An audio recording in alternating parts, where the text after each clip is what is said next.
آپ کو مقبوضہ کشمیر میں بھارتی مظالم کی طرف دلانا چاہتا ہوں.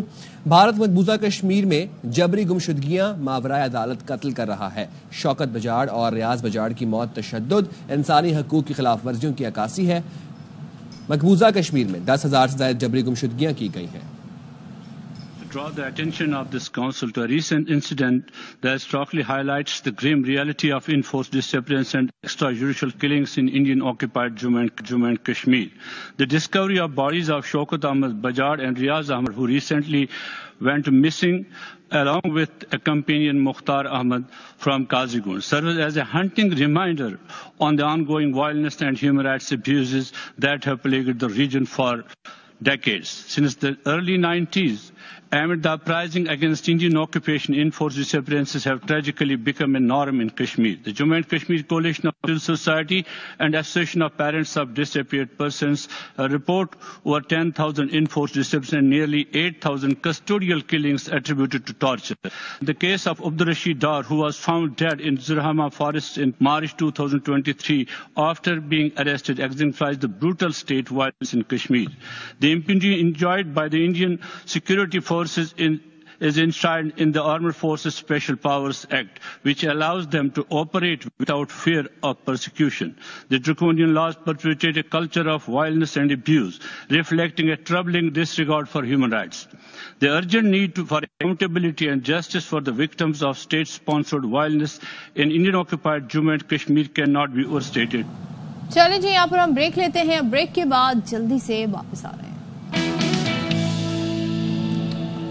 Welcome back once again. اور بریک میں جانے سے پہلے ہم نے پاکستان کے ہونہار ایتھلیٹ سے آپ کی ملاقات کروائی. کس طریقے سے وہ پاکستان کو ریپرزینٹ کر رہے ہیں, کتنی محنت کر رہے ہیں. آپ یہ دیکھیں, سنو شوئنگ کرنی ہے تو اگر وہ اویلیبل نہیں ہے تو وہ سینڈ کے اوپر جی وہ پریکٹس کر رہے ہیں. تو آپ دیکھیں کیسے کیسے لوگ پاکستان کا نام اونچا کر رہے ہیں. میڈلز ان کے پاس ہیں. بالکل ہمت ہو تو انسان کیا کچھ نہیں کر سکتا. دیکھیں اگر آپ یہ کس چیز کی مثال ہے کہ ہاتھ پاؤں چلتے ہو تو انسان عزم اور ہمت ہو نا, سب کچھ کر سکتے ہیں. چاہے مطلب آپ اسپیشلی انیبلڈ بھی ہوں, ایک ایگزامپل تھی کہ دوز کڈز میں اسپیشلی انیبلڈ, بٹ وہ is now showing it's very hard to learn, بہت مشکل ٹریننگ ہوتی ہے, بٹ دے اکمپلشڈ اٹ. لیکن سائم یہ دیکھیں, کچھ لوگ ایسے ہیں جنہیں اللہ تعالیٰ نے تمام تر بلیسنگز کے ساتھ جسمانی طور پر مکمل پیدا کیا ہے, لیکن اس کے باوجود بھی وہ اپنی کہتے ہیں نا حلال رزق کمانے کی نہ وہ کوشش کر رہا ہے, نہ اپنی محنت مزدوری کرنے کی کوشش کر رہا ہے. ان کا ایک کام ہے کہ وہ جا کے لوگوں کے آگے ہاتھ پھیلا دیتے ہیں. میں بیگرز اور گداگر اور بھکاریوں کی بات کر رہی ہوں. اور اس وقت اگر ہم کراچی کی بات کریں تو یہ ان کا پیک سیزن ہوتا ہے, اور یہ یہاں پر آ جاتے ہیں. یہاں پر آ کر انہوں نے علاقے بانٹے ہوئے ہوتے ہیں. ایک بیگر دوسرے بیگر کے علاقے میں نہیں گھس سکتا ورنہ جھگڑا ہو جائے گا. اور ان کی پورے ان کے لیے دبئی اس وقت والا ماحول بنا ہوا ہے کراچی کا, کیونکہ شاپنگ ہے. ویسے آپ کو واسطہ پڑا ہے کراچی میں؟ مجھے بالکل واسطہ پڑا ہے, اور میرا واسطہ اس طریقے سے پڑا ہے کہ یا تو یہ دے اٹیک یو, یا تو آ کے آپ کو ٹچ کرنا شروع کر دیتے ہیں, آپ کے بیگز کو ٹچ کرنا شروع کر دیتے ہیں, روک لیتے ہیں, پکڑ لیتے ہیں ہاتھ آپ کا, بچے لٹرلی.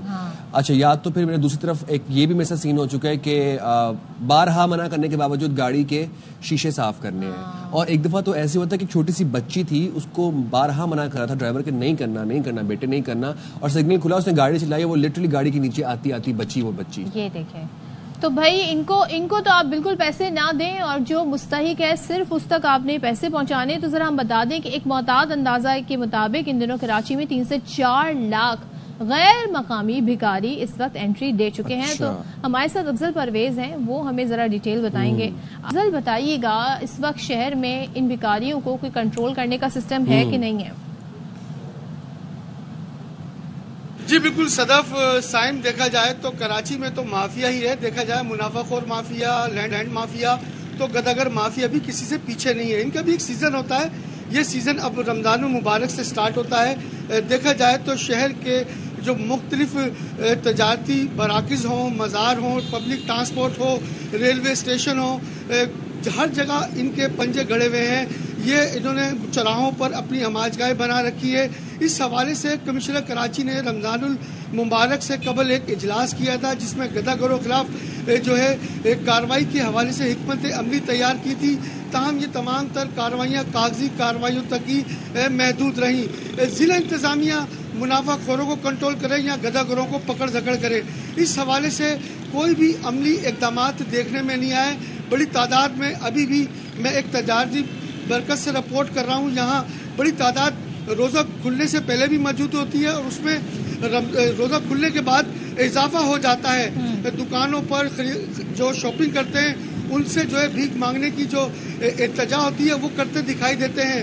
اس حوالے سے دیکھا جائے تو ماضی میں مزاروں پر بیکاری موجود ہوتے تھے، لیکن اب تو گلی کوچوں کے ساتھ ساتھ تجارتی مراکز اور ٹریفک سگنل میں یہ موجود ہوتے ہیں. یہ ایک مافیا ہے، انہوں نے ٹریفک سگنل جو ہے ٹھیکے پہ اٹھا رکھے ہیں، انہوں نے جھگیاں بنا رکھی ہیں، چوراہوں پر موجود ہوتے ہیں. اس حوالے سے دیکھا جائے تو ماضی میں جو ضلع انتظامیہ ہوتی تھی وہ جو ایدی انتظامیہ ہوتی ہے ان سے مشاورت کرتی تھی، پکڑ دھکڑ کا سلسلہ شروع ہوتا تھا. لیکن اب اس رمضان میں تو کہیں بھی گدا گروہ خلاف کارروائی ہوتی ہے دکھائی نہیں دی. ایسا کیوں ہے افضل، یہ بتائیں گے؟ کیونکہ بھیک مانگنا پاکستان میں 1958 اور ویگرنسی آرڈیننس کے تحت غیر قانونی ہے. باقاعدہ اس کے تحت قید بھی ہو سکتی ہے 3 سال تک والدین کو بھی. تو کیوں نہیں کوئی ایکشن لیا جا رہا؟ جی صدف، آپ نے بالکل صحیح کہا.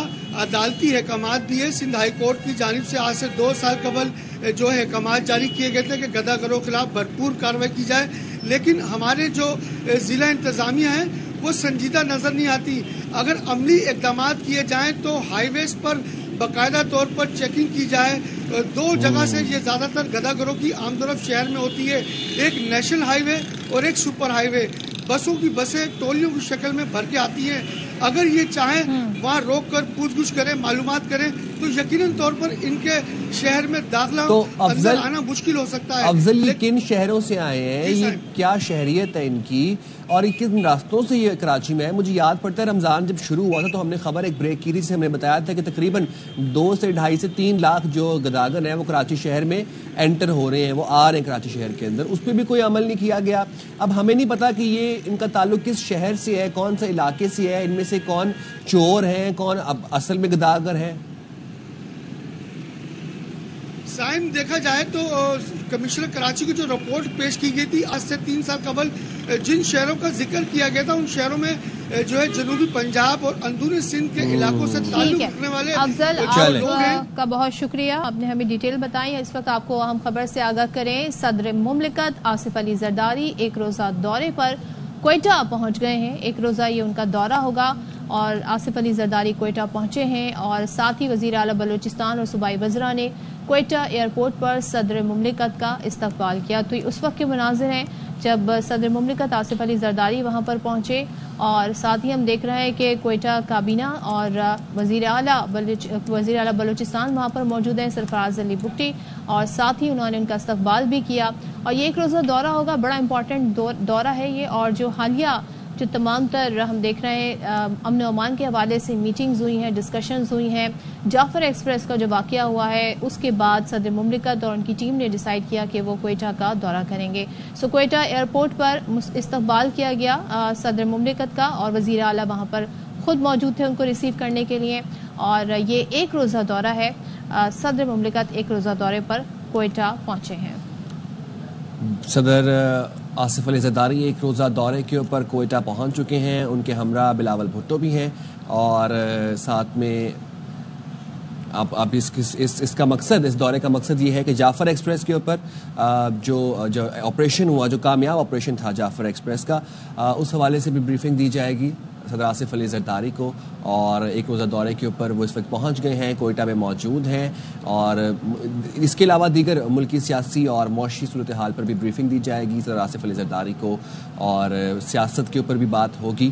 تو آپ کو دکھا رہے تھے صدر آصف علی زرداری اس وقت 1 روزہ دورے پہ کوئٹہ پہنچ چکے ہیں. اچھا سائم، اب میں آپ کو بتاؤں کراچی اب آپ نئے آئے ہیں، لیکن کراچی کی میں کچھ خاص ایسی روایات ہیں، خاص طور پہ اگر کلفٹن کا جو ساحل ہے اس طرف اگر جائیں تو وہاں میرا اکثر جانا ہوتا ہے، وہاں پر آپ کو اکثر اونٹ اور گھوڑے نظر آئیں گے. اسی طریقے سے جو سٹی ایریا ہے، صدر کا ایریا ہے اور دیگر جو اولڈ ایریاز ہے کراچی کے، وہاں پر ابھی بھی آپ کو بھائی گھوڑے اور اونٹ اور باقاعدہ ایک میلے کا سما ہوتا ہے. اچھا، سوسائٹی مطلب گھروں کے گلیوں میں وہاں پر آپ کو ایسے نظر آئیں گے. تو بھائی لیکن ایک صاحب جو ہیں وہ برنس روڈ پر ایک گھوڑا لے کر آ گئے. وہاں پر لوگ کھانے کے لیے جاتے ہیں، برنس روڈ پہ گھوڑے کا کیا کام ہے؟ وہ گھوڑا لے کر آ گئے. تو ذرا ہم منظر بھی دکھاتے ہیں جی. یہ آپ دیکھیں لوگ گاڑیاں دوڑاتے ہیں. یہ تو ریس چل رہی ہے, گھڑ دوڑی ہو رہی ہے. یہ گھوڑا بگایا جا رہا ہے, لایا نہیں جا رہا.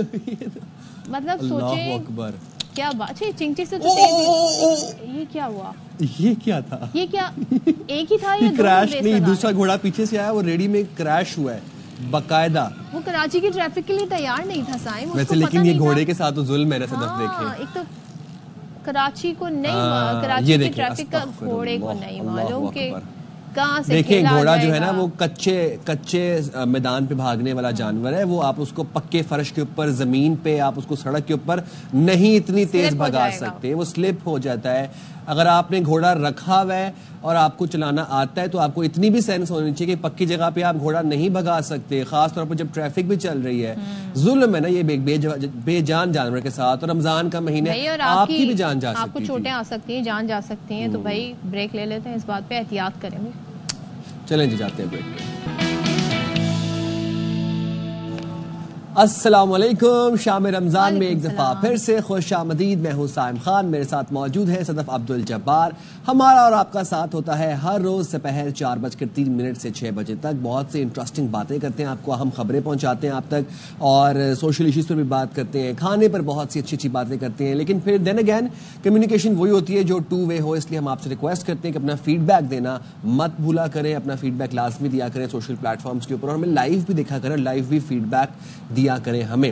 ابھی میں آپ کو ایک بات بتاؤں کہ وہ جو ہم نے سب کو کہا تھا نا کہ آپ اپنے دوستوں کو ریلز دیکھنا بند کر دیں اگر وہ آپ کو نہیں بلاتے افطاری کے اوپر. تو اب ناؤ اٹس لائک 18واں روزہ ہے آج. ابھی تک اگر کسی کو نہیں انویٹیشن, تو اب سمپل اب بس یہی ہے کہ block from Facebook, block from WhatsApp, block from Instagram, block کا پھر کیسے رابطہ کریں, پھر عید مبارک کیسے بھیجیں, فارورڈ میسج کیسے بھیجیں, نیو فرینڈز آئیں, نیو فرینڈز بنائیں آپ لوگ.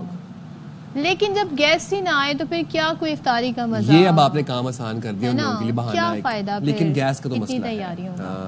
گیس کا مسئلہ غیر اعلانیہ لوڈ شیڈنگ ہو رہی ہے ہمارے شہر کے اندر. ایک تو ہوتی ہے اعلانیہ لوڈ شیڈنگ, اسکیجول کے مطابق جو ہے وہ لوڈ شیڈنگ. پہلے تو اعلان کیا گیا کہ بھائی کیا آورز ہوں گے, یہ انہوں نے ہمیں بتایا اور ہم نے وہ یاد کر لیے. بالکل ہم نے ان کو محفوظ کر کے کہیں پہ لکھ لیا کہ کون سے آورز ہوں گے جب گیس اویلیبل نہیں ہوگی. لیکن اب یہ ہو رہا ہے کہ گیس جی وہ اویلیبل نہیں ہے. بہت سے علاقوں میں اتنی شکایتیں آ رہی ہیں, اور شہری جو ہیں وہ کہہ رہے ہیں ہم سحری کیسے تیار کریں. گیس سلنڈر خریدیں تو بھائی اس کا استعمال بڑا مہنگا ہے, خطرناک بھی ہے, اور حکومتی نمائندے اس بار شکایت کے باوجود خاموش ہیں. اب صورتحال یہ ہے کہ خواتین سحر میں کھانا بنانے کے لیے اٹھتی ہیں لیکن گیس نہیں ہوتی, اور اگر آتی ہے تو کافی لیٹ آتی ہے. پھر یہی حال افطاری کے اوقات کا ہوتا ہے. اب جس جگہ گیس آ رہی ہے وہاں پریشر کم ہے, تو کیا مسئلہ کیسے حل ہوگا؟ بالکل یہ مسئلہ کیسے حل ہوگا. اب سب سے پہلے ملتان کا رخ کر لیتے ہیں اور وہاں پر ہمارے نمائندے ہیں, ان سے مزید تفصیلات جان لیتے ہیں. احمد علی بتائیے گا ملتان میں سوئی گیس کی صورتحال کیا ہے, کس ٹائم جا رہی ہے, کس ٹائم آ رہی ہے گیس؟ جی بالکل, شہر ملتان میں ماہ مبارک میں بھی شہری سوئی گیس کی وجہ سے جو ہے پریشان ہے. مختلف علاقوں میں جو ہے لو پریشر کا مسئلہ ہے, جبکہ ٹائمنگ بھی جو ہے وہ واضح نہیں ہے. دیکھیے سحری اور افطاری میں مختصر وقت کے لیے گیس دی جاتی ہے جس سے بمشکل کھانے پکائے جا سکتے ہیں, اس لیے ہمیں سلنڈر یوز کرنا پڑتا ہے. حکومت وقت کو چاہیے کہ کم از کم رمضان شریف میں فل پریشر سے گیس کو مہیا کریں. یہی وجہ ہے کہ اب لوگ گیس نہ ہونے کی وجہ سے گیس سلنڈر کا استعمال کرتے ہیں, اور پہلے ہی گیس کی قیمتیں اتنی بلند ہو چکی ہیں کہ وہ عام جو صارف ہے, عام شہری جو ہے, وہ اس کو ادا کرنے کی صلاحیت استطاعت نہیں رکھتا. جو گنجان آباد علاقے ہیں جہاں لو پریشر کی بہت زیادہ شکایت ہے, ان میں معصوم شاہ روڈ ہے, بوسن روڈ ہے, اور بہاولپور بائی پاس روڈ کے اطراف میں جو گنجان آبادیاں ہیں وہاں پر لو پریشر کی شکایت ہے لوگوں کو, جس کی وجہ سے جو ہے لوگوں کو خاصی مشکلات کا سامنا کرنا پڑا ہے. ایل پی جی کی بات کریں تو جو لوگ ایل پی جی یوز کرتے ہیں, ایل پی جی 300 روپے فی کلو تک جا پہنچی ہے, جس سے شہریوں کی مشکلات میں اضافہ ہو رہا ہے. جی چلیں, تو آپ نے ملتان کی صورتحال دیکھی. اسی طریقے کے حالات کوئٹہ میں بھی ہیں, اور کوئٹہ میں بھی شہری شکایت کر رہے ہیں. مسئلہ یہ ہے کہ ایل پی جی اگر خریدنے جائیں تو وہ بھی بہت مہنگی ہے, اور لوگ مجبور ہیں زائد قیمتوں پہ خریدنے پہ. تو وہاں سے ہمیں رپورٹ کر رہے ہیں منظور احمد. منظور بتائیے. جی, رمضان مبارک میں جو گیس کا مسئلہ ہے وہ کوئٹہ میں برقرار ہے, بلکہ بعض علاقوں میں جو ہے بحران کی کیفیت ہے. گیس پریشر خاص طور پہ افطار اور سحر کے اوقات میں نہ ہونے سے لوگوں کو کافی مشکلات کا سامنا کرنا پڑتا ہے. امور خانہ داری شدید متاثر ہیں. اب موسم قدرے بہتر ہے لیکن گیس کی ضرورت برقرار ہے اور گھروں میں ہیٹروں کی بھی ضرورت ہوتی ہے خاص طور پہ رات کے اوقات میں. تو ایسی صورت میں گیس نہ ہونے سے جو ہے شہری پریشان ہیں. وہ ایندھن کے دیگر ذرائع پر انحصار کرتے ہیں جس میں خاص طور پہ ایل پی جی ہے تاکہ کھانا تو بنایا جا سکے.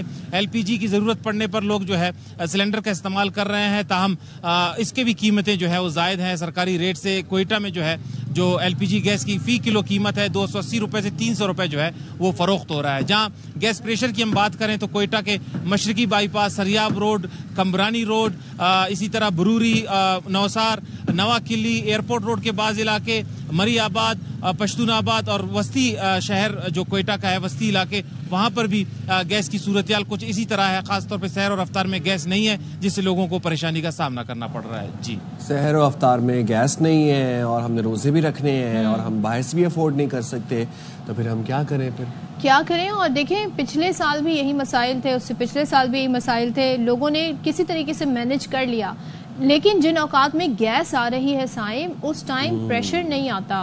لیٹ جو ٹائمنگز آپ نے ہمیں بتائے ہوئے اعلانیہ ٹائمنگ اس سے لیٹ آتی ہے تو لوگ بہت پریشان ہیں. اب مہنگی گیس خرید رہے ہیں, ایل پی جی خرید رہے ہیں, اس کے بعد ظاہر ہے لوگوں کو بہت سارے لوگ جو ہیں وہ ایسا بھی سلنڈر لے آتے ہیں جو سیف نہیں ہوتا اور بالکل کہتے ہیں نا وہ ان کی جانوں سے ایک طریقے کا کھلواڑ ہے. تو سوچنے کی حکام والوں کو ضرورت ہے ایکشن لیں اس پر. بھائی رمضان گزر گیا اور کیا آپ کس چیز کا ویٹ کر رہے ہیں؟ بالکل ایسے ہی ہے. اب جی ہم ذرا تھوڑا سا اس کیس کو بھی ڈسکس کر لیتے ہیں جس پہ سب کی نظریں اس وقت چڑھی ہوئی ہیں. اور وہ کیس جو تھا جیسے کہ ہم ڈسکس کرتے آ رہے ہیں کہ every day there is a new turn, new twist, new angle to the story. اب جی مصطفیٰ عامر قتل کیس کی ہم بات کر رہے ہیں اور ملزم ارمغان نے والد سے لا تعلقی کا اعلان کر دیا ہے. جی اپنے والد سے لا تعلقی کا اعلان کر دیا ہے. ملزم ارمغان نے عدالت سے کہا کہ اس کا والد سے کوئی واسطہ نہیں, والد سے وہ نہیں ملنا چاہتا. ارمغان کے والد کامران قریشی کا عدالت کے باہر شور شرابہ, کہتے ہیں کہ والد نہیں مانتے تو چھوڑ دو مجھے.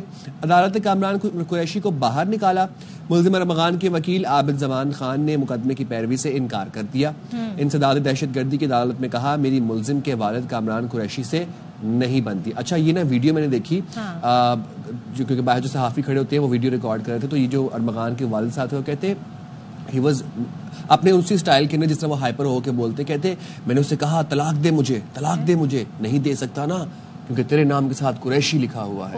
تو مطلب یہ اب یہی والا مناظر جو آپ دیکھ رہی ہیں نا, یہی پر انہوں نے بات, جبکہ میں یہ دیکھ رہی ہوں وٹ ایور جو جس طرح بھی یہ بات کرتے ہوں لیکن یہ تھرو آؤٹ کوشش یہ کر رہے ہیں اپنے بیٹے کے ساتھ کھڑے ہونے کی, لیکن بیٹے نے اب ان سے لا تعلقی کا اعلان کر دیا. تو بڑا ویئرڈ یہ معاملہ ہو گیا ہے. سلمان لودھی ہمارے ساتھ ہیں, ان سے بات کر لیتے ہیں. بتائیے گا سلمان کے جو ملزم ارمغان ہے اس نے اپنے والد کی جانب سے دیے گئے وکیل کو ہی کرنے سے انکار کر دیا ہے, تو اب والد کو بھی نہیں مان رہا, تو ان کا کیس پھر آگے کیسے بڑھے گا؟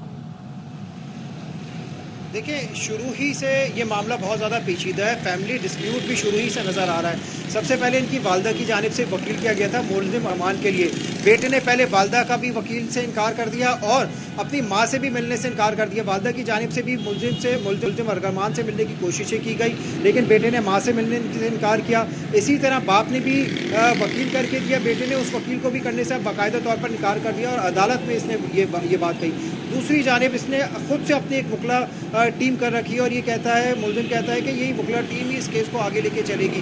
والد قریشی کا حرکتیں بھی آپ یہ سکتے ہیں کہ اس کا جو اگریشن ہے نہ صرف صحافیوں کے سامنے بلکہ وکلا کے سامنے بھی آیا اور اس کی شکایت عدالت میں بھی کی گئی ہے. پولیس کی جانب سے بھی شکایت کی گئی ہے. اس کے والد کا جو کامران قریشی ہے اس کا رویہ اور ایگریسو جو جس طریقے سے یہ تمام تر چیزیں کیس آگے بڑھتا جا رہا ہے اس کا رویہ اور مزید ایگریسو ہوتے جا رہا ہے. ملزم ارغمان نے اپنا الگ وکلا ٹیم کر رکھی ہے اور جو عدالتی کارروائی اس کے بعد تو تمام چیزیں واضح ہو چکی ہیں. والد جو ارغمان کا والد ہے مصطفیٰ قریشی کئی بار میڈیا کے سامنے بھی آیا, اس میں بھی اس کا رویہ دیکھ سکتے ہیں کہ کتنا زیادہ ایگریسو ہے. اب اس کیس کے کیونکہ مراحل اب یہ کہہ سکتے ہیں صحیح سمت میں آگے بڑھ رہا ہے کیونکہ ایک سب سے اہم چیز اب سامنے ہوئی ہے.